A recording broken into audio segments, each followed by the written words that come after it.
Well, first of all, I'm proud of our team. This is the third time we played Tulsa, and we feel like in the first two times that we outplayed them for 37 minutes. In the last 3 minutes, we didn't finish the deal. And we're so excited that our team was able to do that today. And we're super excited for our team and Tulsa for a great game.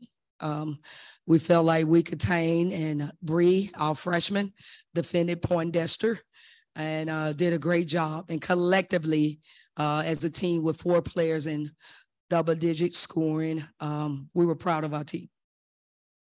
Thank you, Coach. You're welcome.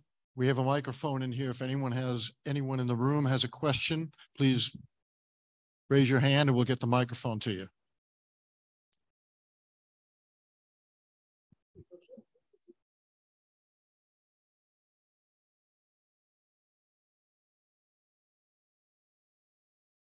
How about that? Wow, there we go. Coach, what was it there coming out of the half there in the third quarter and the jolt of energy it seemed that your ladies had, and then did it feel as if they were getting frustrated with shots maybe not falling, that being Tulsa, but then you guys also taking advantage of opportunities? Can you guys hear me? Can you hear me? Okay. At halftime, we talked to our team about in the past. Okay, we've outplayed Tulsa like we felt for 37 minutes. And at halftime, I reminded them, okay, we got to come out. This team is a second half team. They do very well in the second half. And that we have to execute our offense, get stops. We never got frustrated as a team. I feel like our team was constantly, hey, let's go, coach. We need to do this. We can do the pick and roll. We can, do whatever we need to do. So I felt like we never got frustrated. We never could let our foot off the gas because they're such a good team. They shoot the three so well that at any point they could get back in the game. And as a coaching staff, we just reminded the players of that it's never over until the buzzer sounds. Do you have another question? Several. Do you have another one? Sure. Laila, it seemed like you were really locked in from the start of this basketball game for 40 minutes. What was it, your mindset leading into this game, and then having such success that you did offensively, and then even frustrating them there about coming into this game, you think? My mindset, we have let go of some games, so I really wanted to lock in and make sure we didn't let this one go, and I just tried to do whatever I could to put us in the best position to win, and I feel like I came in and did that today. So just stay in the course. We got more games, so we can't just focus on this one. It's on to the next one. If you have another one. Sierra, 10 dimes here today. Okay. You got 4 people scoring in double figures. You've been a steady presence with the basketball. They had you guys there in that 3/4 court, like full court trap. It didn't seem like that bothered you. Just the way that you were able to see the game here today and this season as well, cumulatively, and now you get to play another basketball game. What's that mean to you? It means a lot, being a freshman point guard coming in under Coach Messer, who's a very experienced coach. I knew I had to come in and be a good point guard for her, mimic her on the court and run my team. Tulsa was going to make their runs. We had to make sure we stay poised and under control, and I wanted to get all my guards into it offensively, and that's what I did. So. We've been talking as a team about giving our 10, right? 10 is your best, no matter what, collectively. If that's you coming off the bench, starting or whatever. Sierra with 10 assists, okay? And how many turnovers? 0? 1? Okay, Sierra with her assist, okay? And her turnovers, right? 2 turnovers. That's really good, a freshman going under the pressure that she was going over. Laila coming off the bench, having 20 points. Proud of you guys, okay? We got to, enjoy this for 2 hours and get ready for Memphis. Chuck, I think we have some questions on the Zoom call. We do, and just as a note, that 10 assists ties the single game tournament record held by 2 other players previously. We'll get the detail on that afterwards. We'll go to Kyle Nash, Black and Gold Banneret, with a question on the Zoom. Kyle, just unmute yourself and feel free to go ahead. Coach, good to talk to you and the ladies.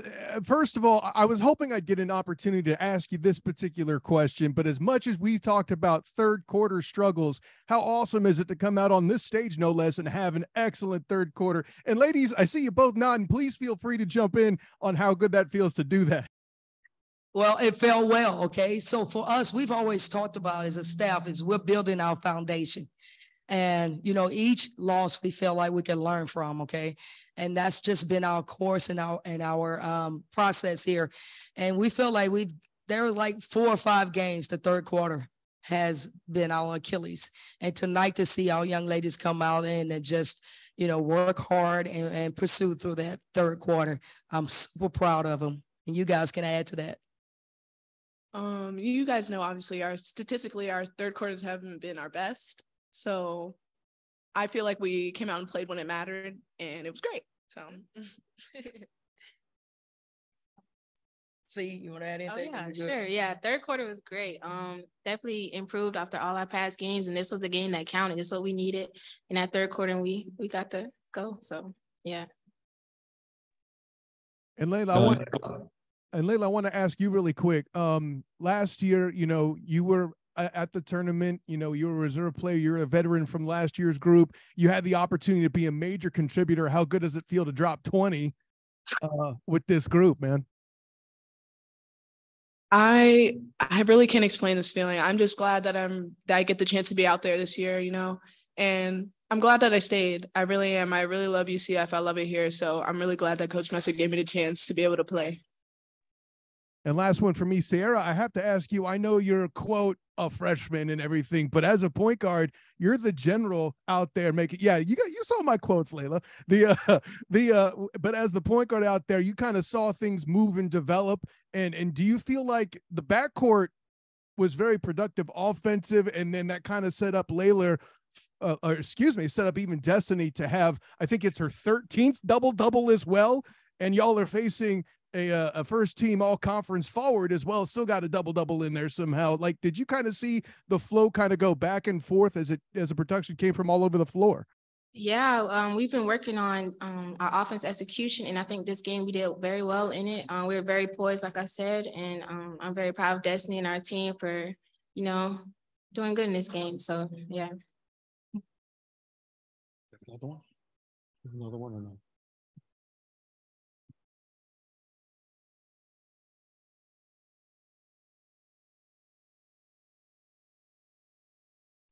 I could throw one more. About a no one conference has anything else. where you can go in, you guys can be this number 10 seed, but you were playing your better basketball in the month of February and know that you think you got a shot to not just get one, but maybe get another one here as you guys move on and even beyond what this kind of a tournament, this scenario affords.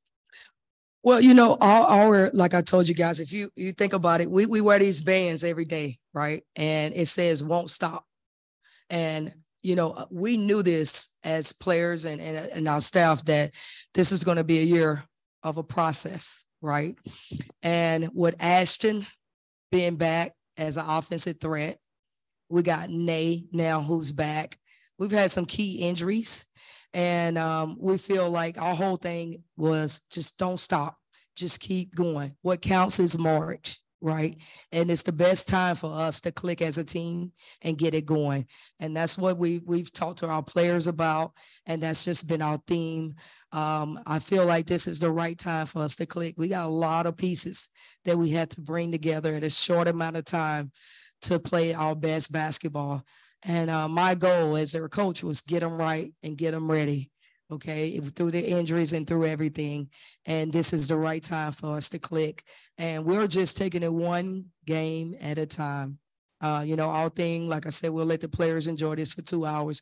We're going straight to Memphis and, you know, scouting and reevaluating what we could do differently.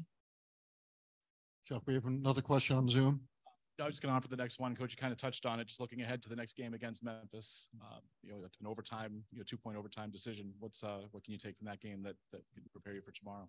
So if I heard you correctly, overtime with Memphis, correct, in a 2-point game. We felt like that was a game, again, one of the games we've gone back that we let slip. We were up with 3 or 4 minutes to go, and it was a back and forth game, and just didn't finish the deal. But all thing now, we know Memphis is a really good team. They ended up finishing second in our conference. Okay, they have great guard play and post play. They're a very well coached team. So we just got to go out and do what we do, and defend, rebound, and do some offensive execution. So we're extremely excited to have a chance to go back and figure out what we can do differently to get Memphis again. All right, thank you. Thank you, guys. Thank you. Thank